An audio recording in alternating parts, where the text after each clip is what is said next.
আসসালামু আলাইকুম, ওয়েলকাম করছি রিয়াসাত আজিম। ভিন্ন ধর্ম মতাদর্শে যারা শুনছেন সবার প্রতি আন্তরিক কৃতজ্ঞতা। বাংলাদেশ ক্রিকেট বোর্ডের নাকের ডগায় ফিক্সিং হচ্ছে।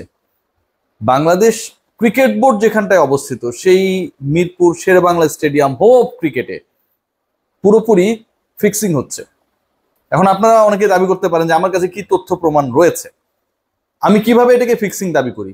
বাংলাদেশে আজকে যত গণমাধ্যম রয়েছে এবং প্রত্যেকটা গণমাধ্যমের যে স্পোর্টস সেগমেন্টটা রয়েছে, প্রত্যেক গণমাধ্যমে আমি রিয়াসাত আজিম এই সন্দেহ প্রকাশ করার আগে পরে অসংখ্য রিপোর্ট হয়েছে যেভাবে শাইনপুকুর ইচ্ছাকৃতভাবে পয়েন্ট দিয়েছে গুলশান ক্রিকেট ক্লাবকে, যেভাবে একটা দল অবনমিত হচ্ছে, জয়ের জন্য প্রয়োজন 6 রান, হাতে রয়েছে 1 উইকেট, সেই সময় ডাউন দা উইকেটে হোয়াইট বল মারতে গিয়ে ব্যাটার যেভাবে উইকেট খোয়ালেন, যেভাবে উইকেট কিপার পরাস্ত হবার পরেও বল ধরে সেটাকে স্ট্যাম্পে লাগানোর ক্ষেত্রে পরাস্ত হবার পরেও ব্যাটসম্যান ইচ্ছাকৃতভাবে পপিং ক্রিজ ক্রস করে সেফ জোনে যাবার প্রয়োজন অনুভব করলেন না, পুরোপুরি স্পষ্ট হয়ে যায় কোন উদ্দেশ্যে কোন পরিকল্পনায় এই ঘটনাগুলো ঘটছে। দুটো জিনিস ঘটতে পারে, একটা হচ্ছে যে গুলশানকে পয়েন্ট ছেড়ে দেওয়া, স্পেকুলেশন নাম্বার 1, যে তাদের সুপার লিগ নিয়ে আর কোনো প্রশ্ন থাকলো না, এবং ক্রিকেটাররা এই প্রশ্নটা তুলেছে। অসংখ্য ক্রিকেটার আমাকে ফোন করেছে, কথা হয়েছে সরাসরি, এবং এই প্রশ্নটা তারাও তুলেছে।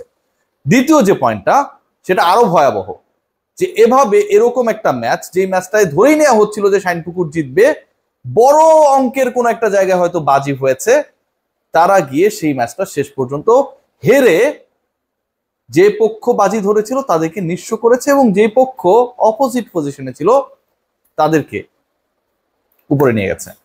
এই দুইটার বাইরে কোনো আলোচনা নেই। এখন এই দুইটা আলোচনা যেটাই হোক না কেন, ঘটনা যাই হোক, পয়েন্ট ছাড়া অথবা বাজির দরকে প্রমোট করা, একটা বিষয় ইন্ডিকেট করে, সেটা হচ্ছে দুর্নীতি হয়েছে সবশেষ মিরপুর শেরেবাংলা স্টেডিয়ামের এই পার্টিকুলার ম্যাচে, যেখানটায় ধারাভাষ্যকার পর্যন্ত যিনি সেখানটায় ছিলেন তিনিও এক্স ক্রিকেটার, তিনি অবাক হয়ে গেছেন, আমরা তো অবাক হয়েছি। বাংলাদেশ ক্রিকেট বোর্ডের কাইন্ড অফ পেট্রোনাইজেশন এই ঘটনাগুলো ঘটছে। সবশেষ বিপিএল যদি আমরা খেয়াল করি, সেখানটায় অনেকগুলো ম্যাচেস নিয়ে প্রশ্ন সন্দেহ তৈরি হয়েছে, রিপোর্টিং হয়েছে। সেই পার্টিকুলার বিপিএল এর সবচেয়ে সমালোচিত, আলোচিত, বিতর্কিত যে ফ্র্যাঞ্চাইজি, যেই দলকে নিয়ে সবচেয়ে বেশি সমালোচনা এবং সন্দেহ তৈরি হয়েছে, সেই রাজশাহী, সেই দলকে ফ্র্যাঞ্চাইজিভুক্ত করার জন্য বিপিএল এর সবশেষ আসরে তারা যেন দল পায়, সেটার জন্য বাংলাদেশ ক্রিকেট বোর্ডের টপ ম্যানেজমেন্ট থেকে একটা বড় ধরনের সুপারিশ ছিল। এমন অনেকেও বলতে পারেন যে এরকম কোনো আলোচনা ছিল না, এই প্রমাণটা আপনারা আমার সাথে চ্যালেঞ্জ করে আমি দিয়ে দিব, আমার কাছে সবকিছু আছে। এখানটায় টপ ম্যানেজমেন্ট যে সবকিছুই জানতো, জেনে যে এই দলটাকে দেওয়া হয়েছিল, এই বাটপার শফিকের দলকে, সেই প্রমাণটা আমার কাছে রয়েছে ভাই।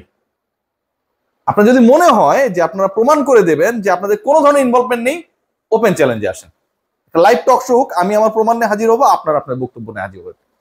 বাংলাদেশ ক্রিকেট বোর্ডের নাকের ডগায় ঘটনাগুলো ঘটছে, এর থেকেও ভয়াবহ অভাবনীয় ঘটনা আজকে আরো একটা ঘটেছে।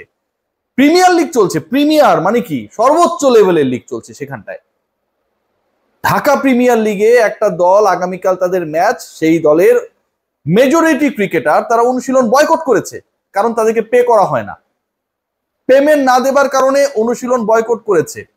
এটা ভাই জানা কথা, তাই না? এরকম তো হইতেই পারে। এবার আপনাদেরকে সবচেয়ে ইন্টারেস্টিং পার্টটা বলি, সেই দলের কোচ, সেই পার্টিকুলার দলটার কোচ, পার্টেক্স স্পোর্টিং ক্লাবের কোচ, তিনি কি বলেছেন জানেন?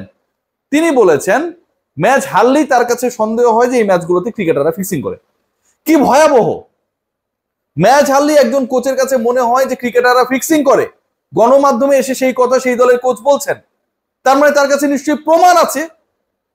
সাব্বির রহমান হার্ডিটার ব্যাটসম্যান, বিতর্কিত আউট হয়েছেন যে সাব্বির, ওই সাব্বির আর আমাদের সাব্বির, ক্যাটসাই সাব্বির কিন্তু এক না, তিনি খেলছেন পার্টেক্সের হয়ে, তিনিও নাকি ফিক্সিং করেন, তিনিও ফিক্সিং করেন এবং ফিক্সিং করে ইচ্ছাকৃত ম্যাচ হেরে যাচ্ছেন। কি ভয়াবহ অভিযোগ এনেছেন পার্টেক্সের কোচ! তাহলে তো সেই অভিযোগ যেহেতু তিনি এনেছেন ফিক্সিং সংক্রান্ত, সেই প্রমাণটা তো বাংলাদেশ ক্রিকেট বোর্ডের কাছে গণমাধ্যমে বলার আগে দেওয়া উচিত ছিল। এটাই তো প্রসেস। ধরুন আমি সাংবাদিক, আমাকে কোনো একটা আননোন জায়গা থেকে অ্যাপ্রোচ করা হলো, এটা ওটা, আমি কি করব? আমি আকুর কাছে জানাবো, বাংলাদেশ ক্রিকেট বোর্ডে যে ইনভেস্টিগেটিং টিম রয়েছে তার কাছে আমি জানাবো, and then I will decide my action. Coach এসে বলছেন, এবং সেটা হারার পরে মনে হচ্ছে যখন ক্রিকেটাররা পরাজিত হলো, যখন ক্রিকেটারদেরকে তাদের পারিশ্রমিক দেয়া হলো না, যখন ক্রিকেটাররা স্ট্রাইকে গেলেন তখন সেই দলের কোচ, আগে কিন্তু বলেন নাই। গণমাধ্যমে এসে বলছেন যে ক্রিকেটাররা ফিক্সিং করেছে। বাংলাদেশ ক্রিকেট বোর্ডের নাকের ডগায় এই ঘটনাগুলো ঘটছে। বাংলাদেশ ক্রিকেট বোর্ডের নাকের ডগায় এই ঘটনাগুলো যখন আজকে ঘটছে, তখন বাংলাদেশ ক্রিকেট বোর্ডের দুই প্রভাবশালী ব্যক্তিত্ব, পরিচালক এবং প্রেসিডেন্ট নাজমুল আবেদিন ফাহিম এবং ফারুক আহমেদ, কেউই আজকে পুরো ঘটনা অ্যাড্রেস করার জন্য এভেলেবেল প্রপারলি ছিলেন না। বাংলাদেশের ক্রিকেট কি জৌলুসপূর্ণ, কি আবেগ, কি ভালোবাসা, কি মায়া, অনেক সময় কি ঘৃণা, কি ক্রোধ, কত কিছুর সাক্ষী না। বাংলাদেশের ক্রিকেটটা বাংলাদেশ ক্রিকেট বোর্ডের, বিশ্বের চতুর্থ ধনী ক্রিকেট বোর্ডের নাকের ডগায় এই ঘটনাগুলো ঘটছে। পার্টেক্স পেমেন্ট করে না, দাবি করে ফিক্সিং। রাজশাহী ক্রিকেটারদের সাথে যা করেছে, যেভাবে করেছে, পৃথিবীর ইতিহাসে এটা হয় না। চট্টগ্রামের যে ফ্র্যাঞ্চাইজি চট্টগ্রাম কিংস, তারা শহীদ আফ্রিদির মতো একজন কিংবদন্তিকে এনে ভাত নিয়েছে, কিন্তু টাকা দেওয়ার মুরত তাদের নেই। সেই অভিযোগটা তিনি আমার কাছে করেছেন। আজকে যে ঘটনা ঘটলো, যেভাবে একটা দল খেলা টেলিকাস্ট হচ্ছে, এর আগে ডিপিএল দেখানো হয়নি, টি স্পোর্টস এই খেলাগুলো দেখাচ্ছে, ধরেন এই খেলাটা যদি দেখানো না হতো, এই ঘটনাগুলো তো কেউ এভাবে প্রকাশ্যে আনতেও পারতো না প্রপারলি। সোশ্যাল মিডিয়ায় তোলপাড়, আমি না হয় সমালোচনা করি, বাকিরাও কি আমার দ্বারা প্রভাবিত? আমি যাই বলি তাই শুনবে, এত প্রভাব আমার। ক্রিকেট কোথায় যাচ্ছে? বিপিএল এ, ডিপিএল এ, সব জায়গায় একটা এলোমেলো অবস্থা। আজকে এত আমাদের ভাব, এত আমাদের টাকা, আমাদের এত গরম, এত প্রতিপত্তি, বাংলাদেশ ক্রিকেট বোর্ডের মিটিং এ ল্যান্ড ক্রুজার থেকে ল্যান্ড রোভার কোনটা নেই? কিন্তু ক্রিকেটের এই দৈন্য দশা। ক্রিকেটারদের 2 লাখ 5 লাখ টাকা পারিশ্রমিক দলগুলো দিতে পারে না। কোন দল টপ 6 এ খেলবে, কোন দল খেলবে না, সেটা যখন এভাবে ডিসাইড হয়ে যায়, এর থেকে দুঃখজনক আর কোনো কিছু হতে পারে না।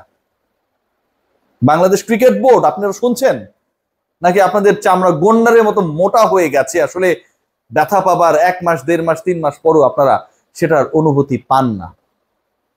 কিছু বলার নেই, সবাই ভালো থাকবেন।